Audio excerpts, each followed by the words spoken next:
Hi guys, it's Amy with Aim to Plan, and today I'm here with a DIY project with some old photo albums.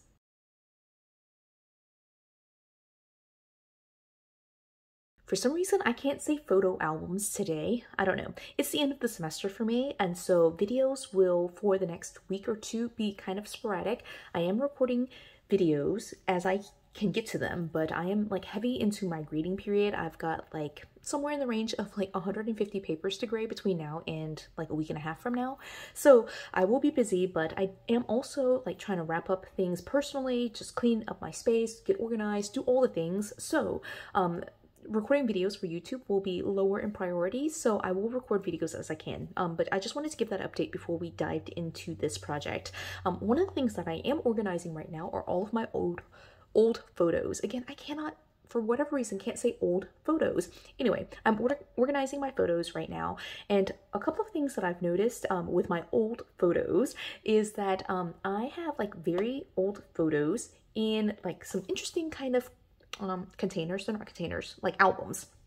And so one of the ones that I found was this one, and I think I might hop on and do a couple of other videos related to some other formats of albums, but I did record a video recently on DIYing some page protectors, and I found this photo album that I thought would be really interesting and something that I could use in my planner, so I thought I would just see how it worked. Now this planner, or not this planner, this photo album is a coil bound, as you can see here. It's one of the spiral ones, and I thought like this would be something that's convertible to Discbound. So if you have any kind of like old photo albums like this, or just any kind of documents or page protectors that you have in your stash and you want to try to convert it to Discbound, I think it's fairly easy to do it. I have a couple of supplies here. One thing I am missing is my hole punch, so I'm going to run and grab that. I've got it here. I don't think I'll need it because these are already punched, but just to kind of talk to you about like how I did this. Again, I recorded a previous video doing some page protectors that I purchased from Hobby Lobby, and it was super quick and easy. It's a great way to get page protectors into your planner, but you might already have some pages like this with photo albums or some other like different things that you've got. I find photo albums obviously are the correct size for 4x6 or 3.5x5, and so it's something that could be easily used in a mini happy planner. I just think it's great. But all of these supplies are the things that I would use for converting it to Discbound. So if it doesn't have the punches like it does right here, then I would just punch it with a single hole punch and then just make these stems with a pair of scissors. Or you can use your crocodile, which is this fancy thing, the We Are Memory Keepers crocodile, which I love using this, but I don't actually prefer using this on like the plastic. I do prefer the single hole punch with a pair of scissors. I talk a little bit about that in the previous video on setting up the DIY page protectors. But I also, again, like I've just been cleaning up my space and I wanted to see if I could convert these to some page protectors for a mini album. So like I actually just want to convert a photo album into a Discbound, and so I'm going to see if this works. This is a super old one. I'm sure you can find similar things to this on Amazon or wherever you shop for goods, but you know, I am really hoping to convert pretty much everything paper in my life into Discbound, and so you know, I'm like, the more I can convert into Discbound, the better. I just picked this one as like the first of the things that I'm converting, and this is going to be kind of a summer project for me. I want to be able to kind of take the time over the summer when I have a little bit more time to take some of the photo albums that I have, some of the pictures that I have, and just kind of like store them in a different way. Right now they're just in boxes, in photo boxes, or in photo albums like this one, but I want to recategorize everything. I want to get rid of all of the old photos that don't make sense for us to keep long term, like photos of people that we don't know, or extended family members that, you know, have gotten divorced from like our immediate family, things like that, you know. So just kind of cleaning up the photos, saving the best of the best, and so it's less scrapbook. I'm not really trying to go the scrapbook route, but I do want to be able to put them in photo albums.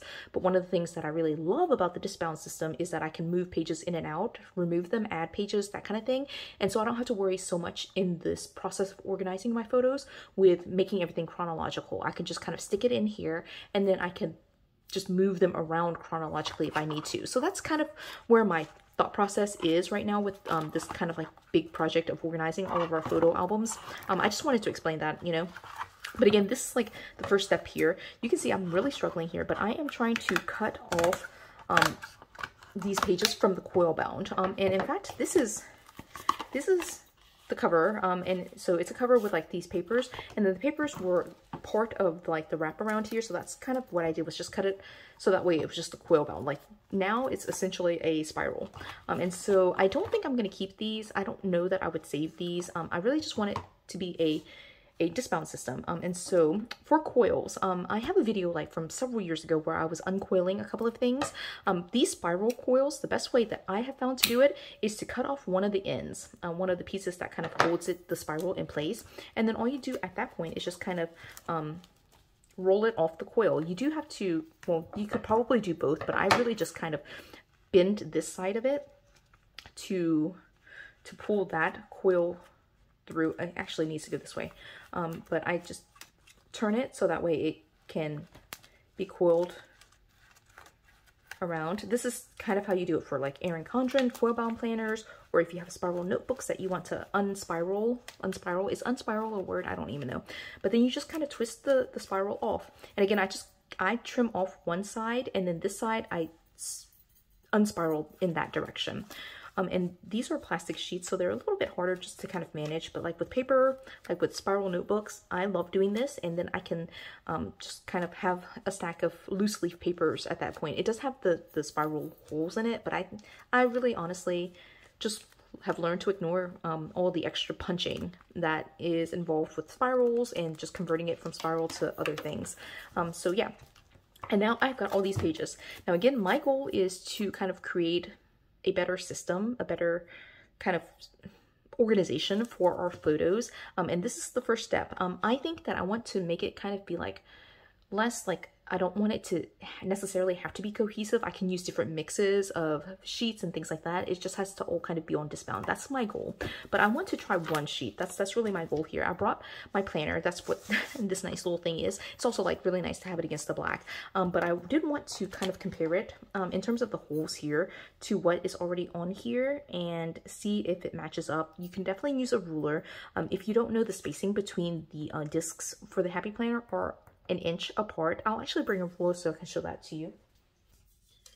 So like I said, it is like an inch in terms of spacing. So that's the measurement.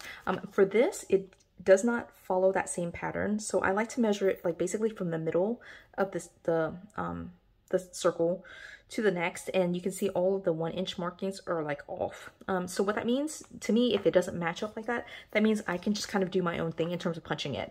And so with these types of these holes being so close together, the best way in my mind to do it is to go ahead and to create these separate sections that will sit on the discs. And yeah, I'm just going to show you. All right, so the way that I would do this, there's a couple of ways of doing it. You could just basically punch it, like just ignore this or tape over it and just punch over it. But the way that I like to do it is to try to keep it where there's a punch here, and one in the middle. So that way there's at least like the 3-point stability for it. And then the rest of it, I try to clean it up so that way there's not quite as many punches. And so what that means for me is that these two right here, I'm just looking like measuring it with these punches. What that means is that for this one, and then this one right here, and this will be my center one, I think.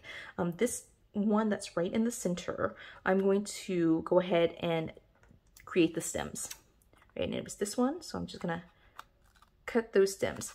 And then for this top one and this one, what I'm gonna do is round it out by making it like kind of like a pill shape. I don't know what shape that actually is, but it's like a rounded rectangle, whatever the technical term for that is. That's what it's going to be. So I'm going to go ahead and cut it first. All right, and I don't even need the single hole punch here because just for this technique, I like to use the holes that are there. But again, if you're going to just like ignore the holes altogether, if you're going to tape over it and just create your own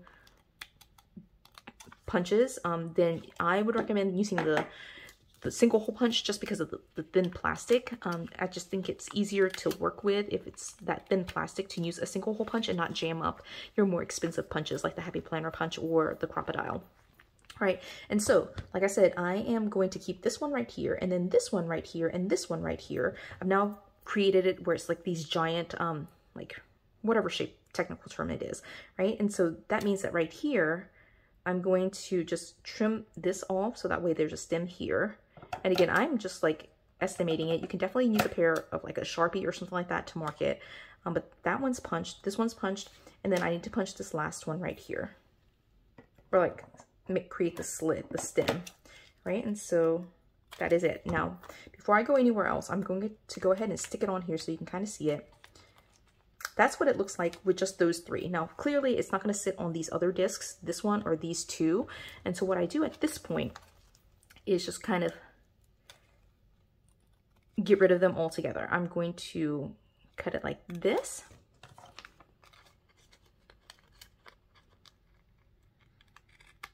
And I'm going to trim basically the entire thing like that off. So hopefully this is making sense. You again you can just ignore it altogether and just, you know, create your own punches, just tape over it and punch over it. But I find that, you know, I don't know, I just think maybe if I'm doing it as a more permanent system, I want to use what's there and have it look nice enough, you know. I'm not worried about it being perfect, but I do want it to be nice enough. And now with just these 3 points, again, I just want like 3-point stability. I'll put it on here and that's what it looks like. All right.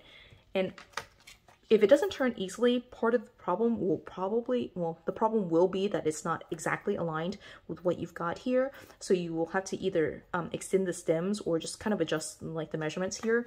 But this to me turns really nicely. So I'm going to get rid of this and I'll put it on the inside so you can kind of see it in action.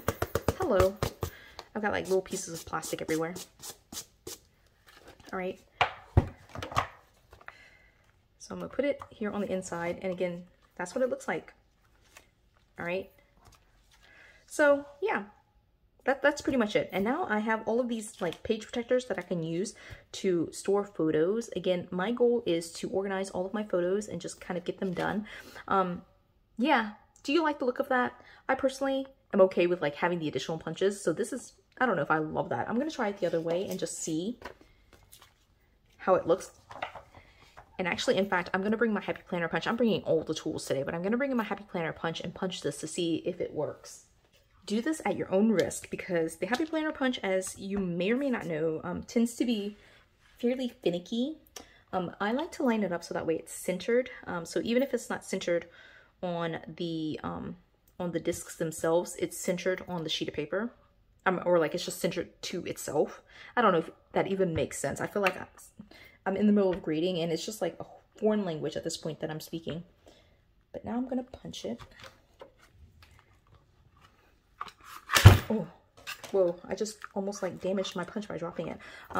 Yeah, so it's already jammed. Do not recommend. So again, at your own risk here. Yeah, it's jammed. I'm not quite sure what it's jammed on. Let me just try to punch it again. All right. So this is what this one looks like. I need to clean it up a little bit. It didn't cut through some of the plastic.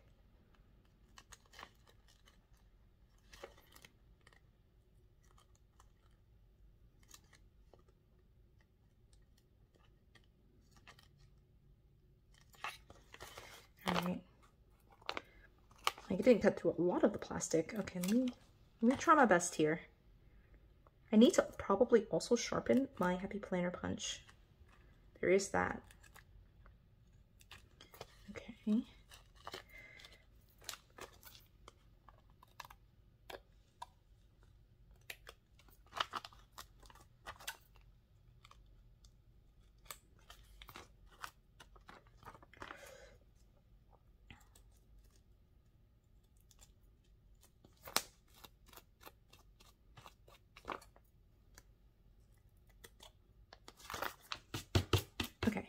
I did my best.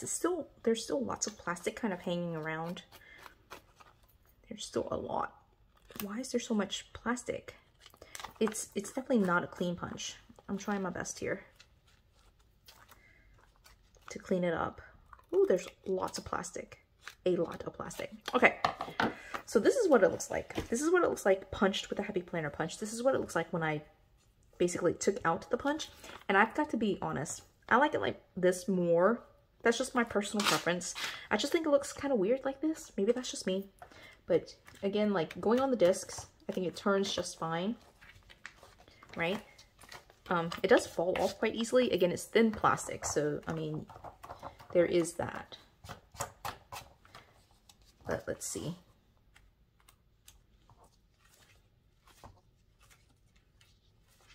All right, I'm just trying to turn them together to see if there's one that turns better than the other. This one turns better, but I feel like it might also be a little bit flimsier, like it would fall off a little bit easier, but they're both fairly flimsy. So this just might be a failed project. I'm still probably going to post this video even though it's a failed project. I do still want to convert all of my photos. I just maybe need to tape it and do something else with it. That's something to consider. For the time being, it will work. I don't mind this look of it. This, I actually kind of hate. So this one, I'm going to toss. This one, I will keep and just kind of see what I can do with it in terms of storing photos. If they start falling out a bunch, I might go back in and tape it, washi tape it or something and repunch it and just kind of use it like that. But for the time being, especially as I'm like pulling out photos from these photo albums, I want to be able to save these pages and just kind of.